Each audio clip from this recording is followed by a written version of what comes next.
Much better. Greetings to you. I am Lord Cadrian de Flynn, and I am a wizard.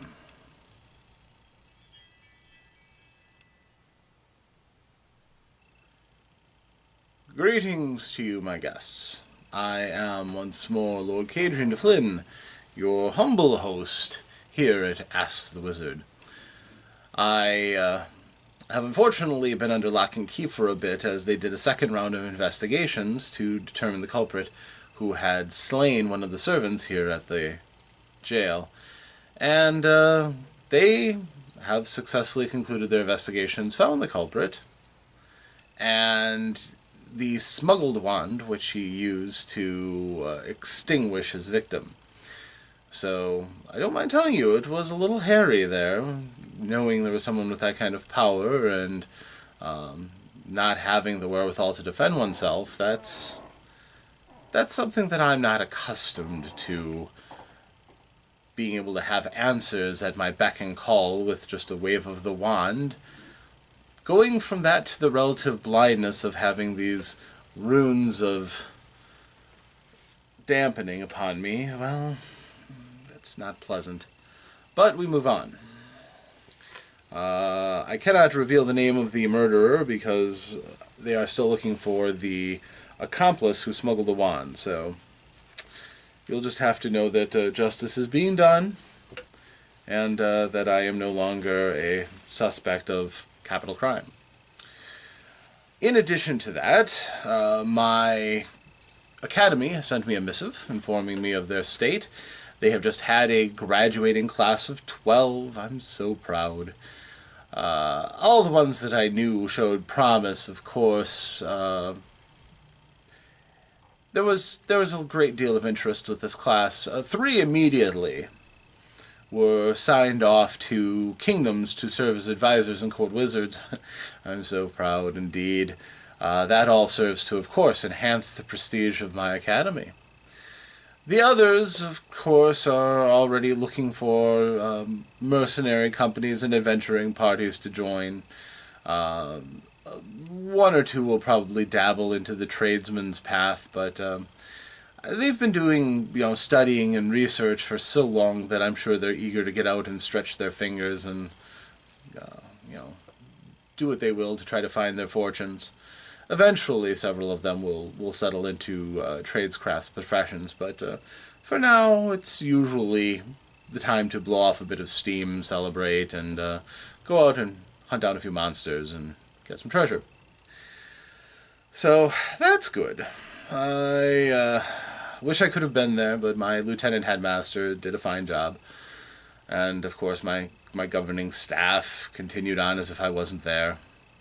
So, it makes me feel good inside. Deep, deep inside. But I am here to a purpose. Of course, you're not as concerned with the goings-on of my academy, I'm sure, as to have your questions answered. So, this one's a little interesting. This was actually sent to me magically. It is written upon an alien paper. Very fine quality. Exceptionally fine. And as far as the print, it is almost as much as we can do magically, this realm does mechanically, which is very, very high quality, very, very neat and concise, more so than the normal human hand scripts under normal circumstances. So I know of such things, but this one is particularly interesting. It is from a different world, and of course, I do have to use my divination talents to be able to read it, but it's basic divination, quite honestly. I could not be bothered to learn the spells to be able to read tongues that I cannot normally comprehend. I wouldn't be very much of a diviner.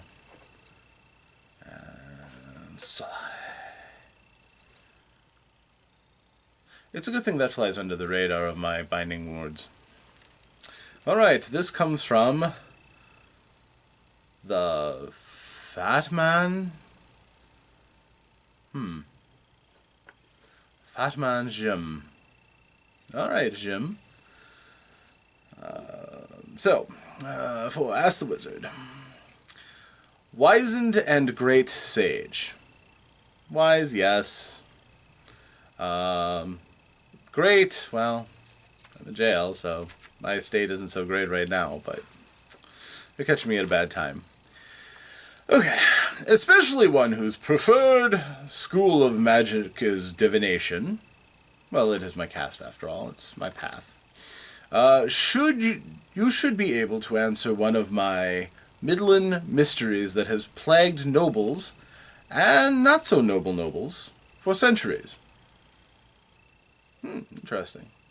A true challenge. I enjoy that. Why do so many wizards... but of course any spellcasters will do. Forego many of the spells of your preferred school for the more flashier and lethal variety. Having played as a mage or two in my day... Oh, dabbler. We get those questions often. I eventually came to the conclusion that there are a lot of seemingly useless spells that go ignored, or at the least are rarely played. Perhaps in some cases, players, myself included, have created spell books, again with the quotes, for different environments such as out in the wild, down in the deeps, high places in the city, and for low places in the city. As a... this translates as demigod myself. I know that quite a few players / heroes, and even more demigods, don't appreciate the uses of divination spells and others of the sort. Or they, the demigods themselves, that is, underplay them because they find them either inconvenient or confusing. Seeing into another room is a great use, while trying to figure out what the next couple of days will bring while in the middle of an intense session at court, or while interacting with the upper levels of a city, etc. An interesting question, although I don't know very many nobles who puzzle over that.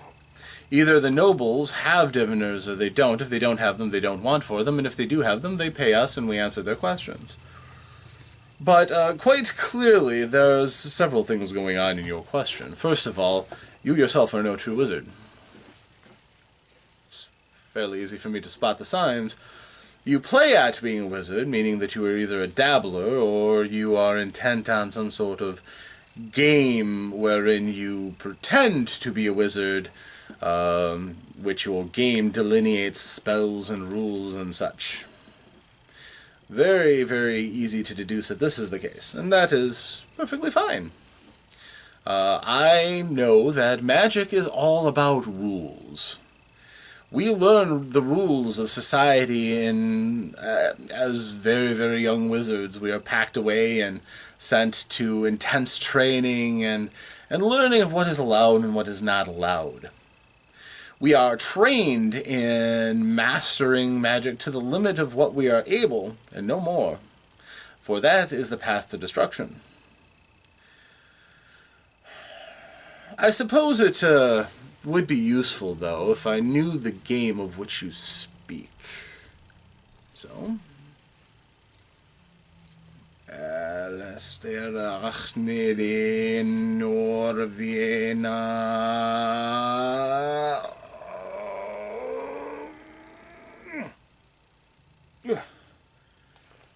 Oh, this'll do. I don't know if this is the exact book that you use, but it is a game book of a type similar to something that you use, so... Again, pushing the boundaries of what I'm allowed, but conjuration of small inanimate objects that are not inherently dangerous are something that I'm still able to do. Now, allow me to demonstrate a spell that you probably don't have in your game book. Yes, doch, nee, there. One spell, and I've suddenly read and comprehended everything in this book. Oh! That's quite a trip. Who writes like that? Gary Gygax. Good lord, man is wordy. At any rate, it's an interesting game. I will notice one thing. Your writer did not care very much for divination. I'll say that straightforth. We're not well represented. In total, of course, I concentrate on the part talking about wizards primarily. There was a separate section of illusionists, but they're all charlatans, so I didn't care. There were a total of roughly 10 spells involving divination at all. Most of them were common fare. Ooh, detect Dwemercraft and enchantment. Alright, that's something almost all mages in my world can recognize just by embracing the magic and allowing it to color your perceptions. You can see the ebb and tide of magic. That's part and parcel of any apprentice, certainly.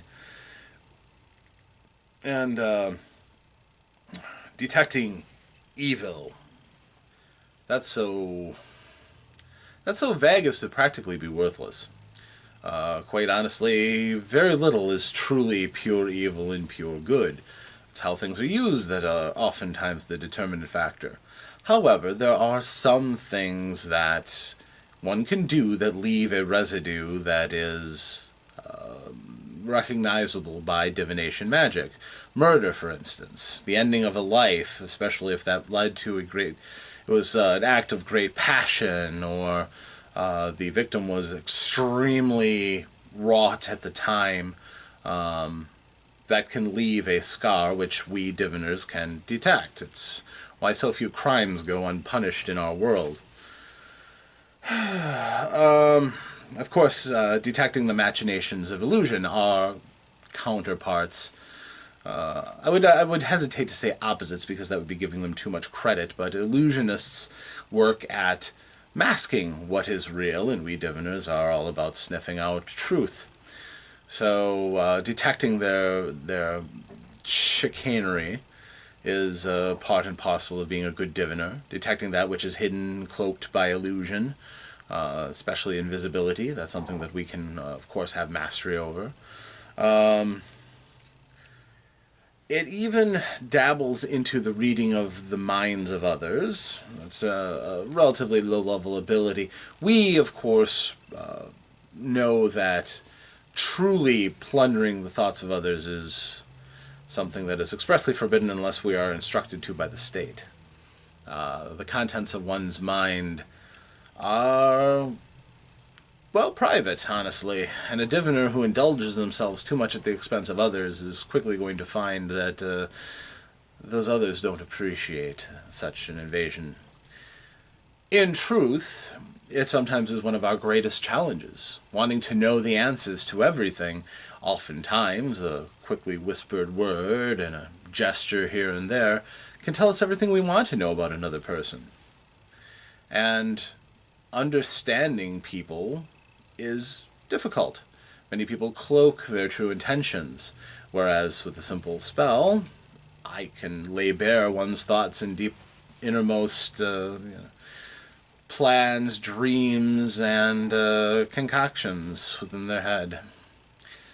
I must refrain most of the time from doing such things, especially if I want to be able to respect that person.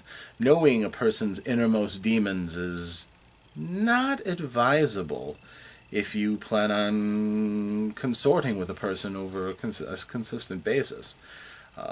That is just distracting, for one thing. For another thing, nobody is ever as good as you truly think they are. Everyone has something within their makeup that may cause you to lose respect or to lose your ease when you're about a person. If you know that somebody is occasionally thinking of bad things happening to those around them, one must think that perhaps they imagine harm upon you yourself as well.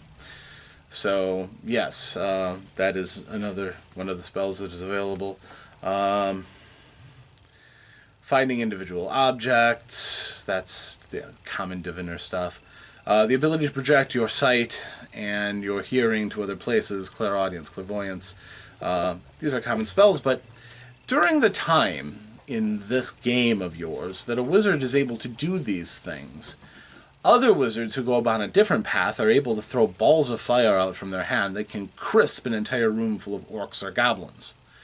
Now, since this is a game for you, not a way of life, you must ask yourself, does anybody want to be able to just give detailed information to the rest of the group that they can act on, or throw that ball of fire and get credit for crisping the goblins and orcs themselves? If this is a game to you, then most people would choose the dynamic path, the one that can save their group from taking lumps and their share of travail from the monsters ahead or the adversaries in front of you. Merely knowing their plans might not seem significant enough to you. And quite honestly, in your game, it only gets grimmer for diviners from there. The most powerful spell in that book for a diviner is the ability to find all of the legendary lore of a particular item or person that you have before you. And if so, it only takes about an hour to glean all of the different scraps of lore. If it's something that you don't know very much about and you're trying to find information on, it may take weeks with the spell. It's foolish in the extreme. Don't get me wrong, there are uses for this spell, obviously. Gathering information from the ether of previous times and what have you, certainly is useful. I could tell you myself, but it doesn't take weeks to gather such things in most common sense worlds and portrayals. That is something that you hire somebody else to do your research for you, and they go off and they gather such things. So clearly, and of course the ability to summon and contact creatures from other planes whose intelligences and resources are enormous enough to be able to answer your questions, but may drive you insane. Yes, diviners don't get very good treatment in your game. Now, obviously, as time goes by, that book, I understand, is probably one from your past, and perhaps others have given more love to diviners over the future, but admittedly, our path does not seem so exciting, does it? We're not action-oriented. We don't crush our enemies with but a single spell, or ward an entire group with a fancy magical ward. We don't rip fire from the sky and cause the earth to rebel under the feet of foes.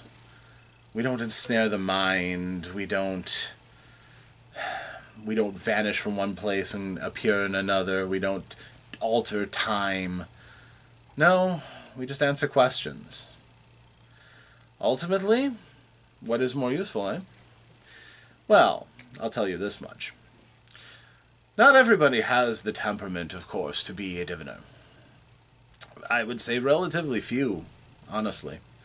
And out of we who have the gift, we diviners, a number are foolish and rarely step up to use their powers at the time of greatest import. Divination is about puissance. It is about knowing the right time, the correct question to ask. Without those insights, divination is a blunt hammer wielded. It is bereft of utility if it is not timely and it is not succinct. As we begin, we get vague urges. We understand leanings. We can recoil from greater danger.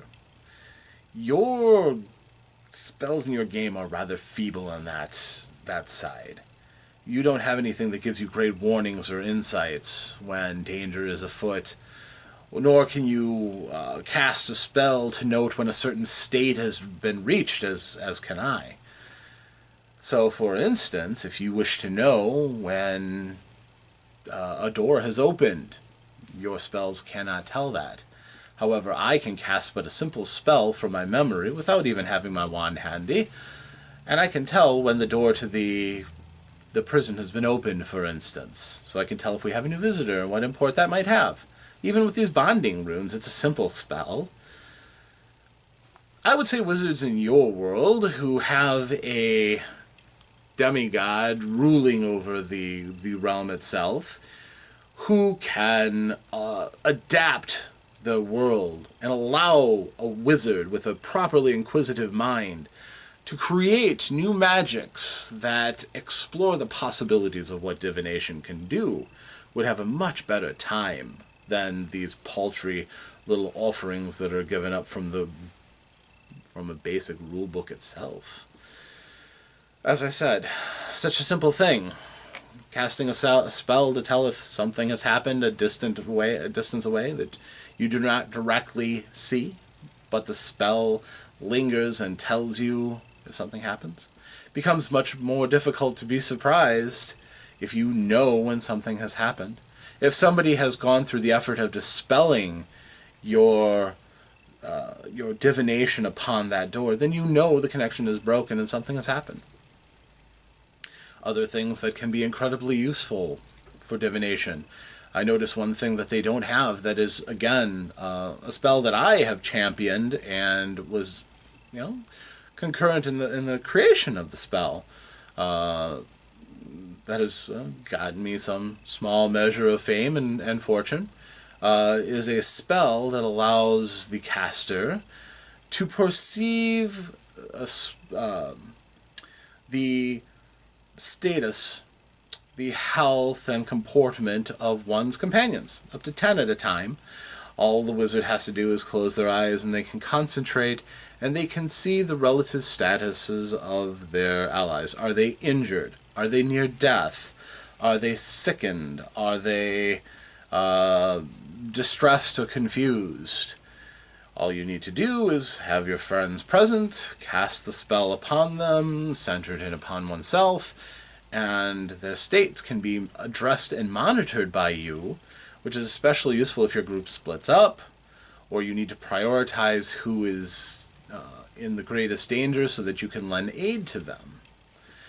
I've been told that the spell has been adapted by the healing orders of my world and are currently used in many of the healing houses, which is excellent. Wasn't my intention initially, but divination is a gift to the masses as well, truly. But such a spell is a little bit more advanced, but incredibly useful to adventurers, certainly, but also very important to, for example, if you have a family and it's market day, you cast the spell to make sure that your family is doing well, and if they are not, you pay attention to where they may be, if they're distressed or if they are, feeling, great want for something. It's ideal for winter's tide present shopping. All sorts of usefulness. But a person who is a great diviner, not just adequate. Many people can be adequate. Adequacy in divination is often akin to laziness. I wish to see who's at the door. Aha, I can see that it is someone who is trying to sell me used brooms. Not interested. The door stays locked. I don't get up from my book that I'm reading. Certainly, there are many things about divination that can make everyday life useful. But to be a great diviner, well, it means being determined to use your abilities to their fullest.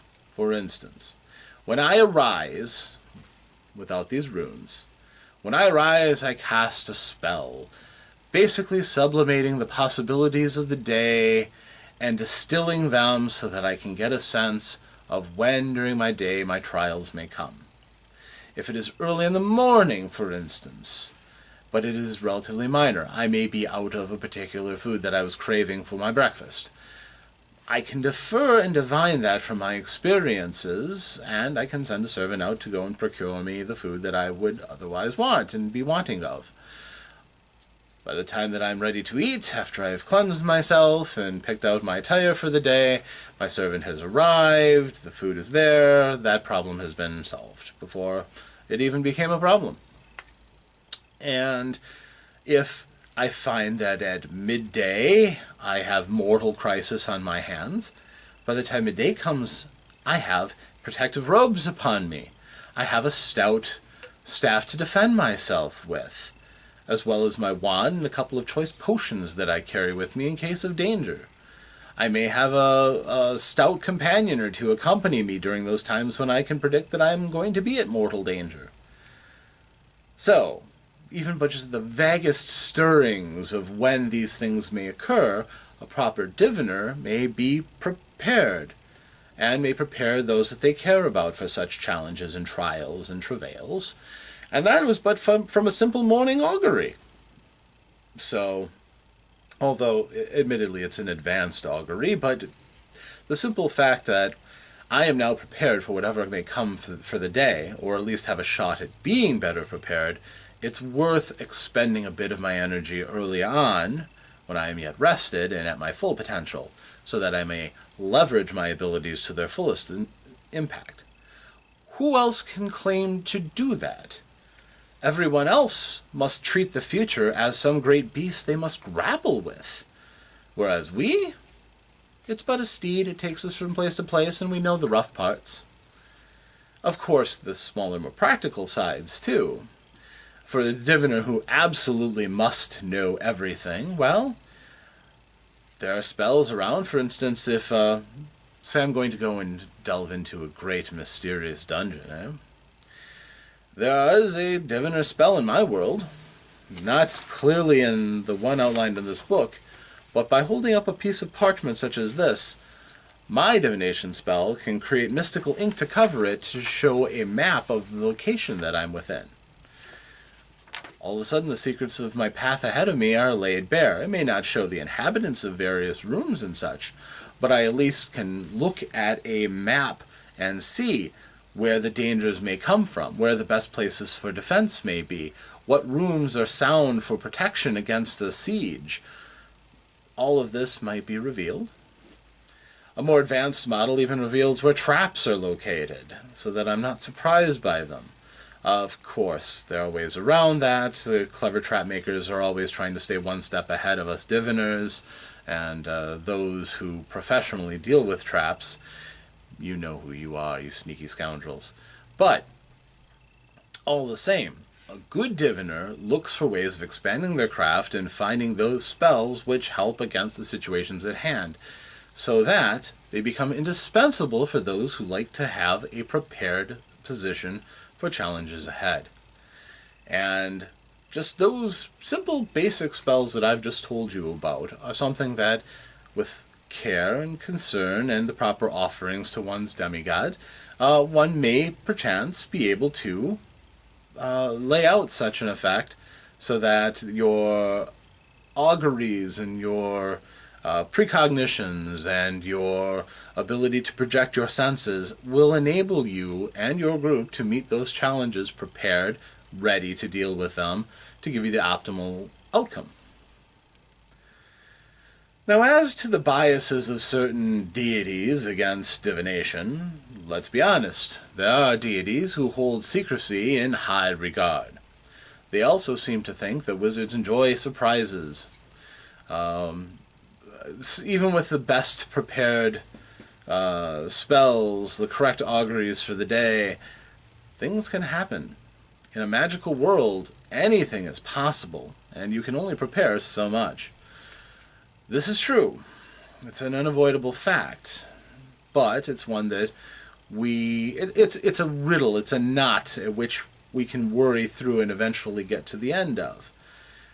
You see, for some of these higher powers, the ability to unravel a difficult thing that they have prepared to challenge us is dispiriting. That we have the foresight and forethought to correctly prepare ourselves or know a challenge that's ahead, which may cause us to not feel the challenge is worthy and turn and leave, is maddening to these types, certainly. These docile bits of scraps of divination that were in that book are not worthy of the consideration of most.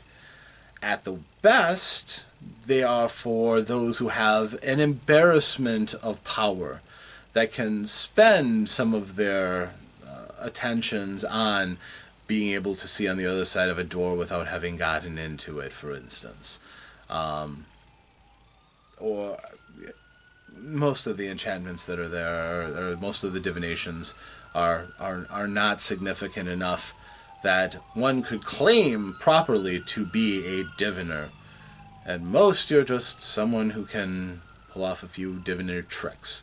True dedication to divination means opening yourself up to the possibilities of the future and doing everything you can to solve those riddles through your means at your hand, and expanding out your toolkit of divination so that more complicated things may become, well, maybe laid bare to your eyes. These demigods who fight against our use of these powers do so to protect their secrets.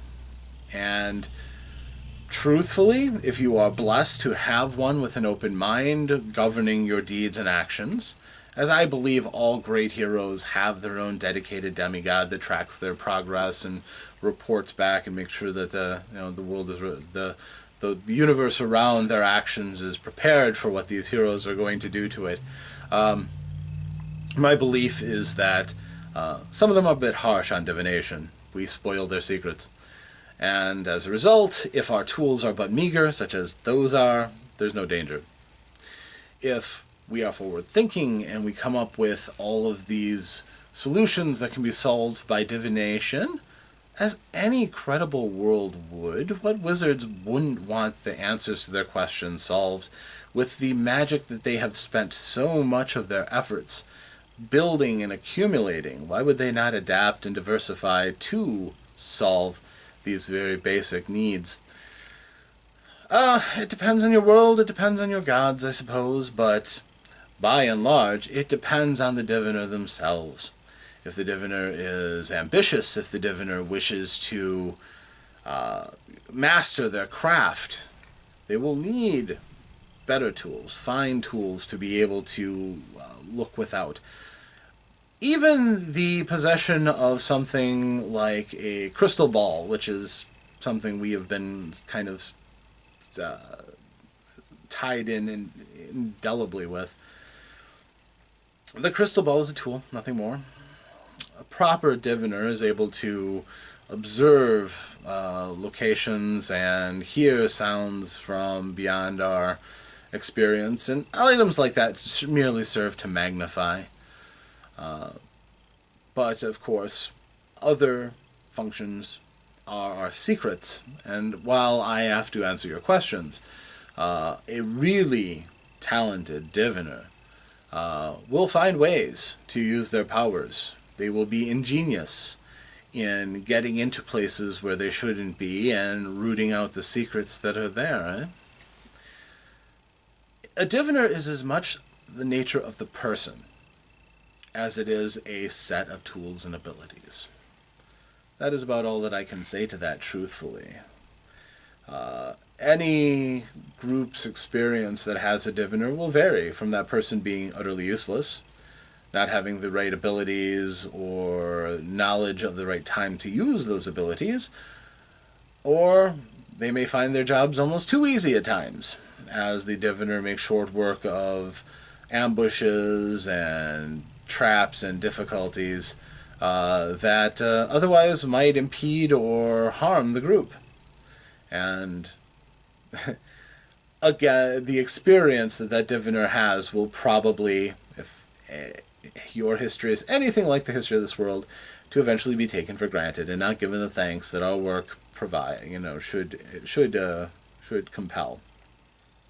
But at any rate, that is my treatise on divination. In terms of this game, or the situation of some worlds. I've said before that divination is the most powerful art, and that is true. In my world, divination is as much of an expression as, a war wizard can hold out their hand and launch a bolt of lightning or concussive force or utter disintegration with the right power.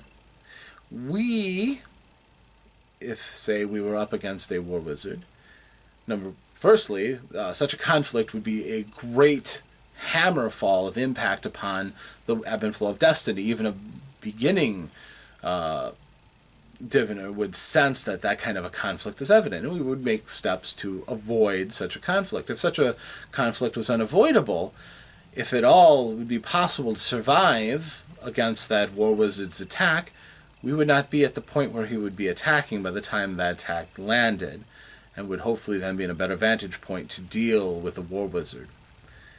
It is, however, one of the curses of the diviner that sometimes we understand that the ultimate destiny that lies before us is to lose, with nothing that we can do about it. But if there's at all a chance, then that's what we diviners can grasp to, and succeed far more than any other. There's a reason why in my world we're not allowed to either influence the politics of the day, or to dabble in the affairs of wealth. The state does not allow us to accumulate wealth because we could be, each of us, as rich as our ambitions or lack of morals could get us. They understand this, and therefore we are forbidden from such things, which is why I never lack for anything that I really want, except here. But I digress. How your world deals with divination, if it has boundless potential, it's something that your world should prepare for. If, however, it is bottled up and labeled and contracted down to the level of your books, well, I guess you have nothing to worry about, for your diviners don't have a great deal of teeth with which to bite. I am Lord Cadrian de Flynn again. I'm thanking you for joining me, and I hope that I've answered this question fully. Until such time as I see you again, I hope that you all have very safe and profitable ventures, and I bid you good day.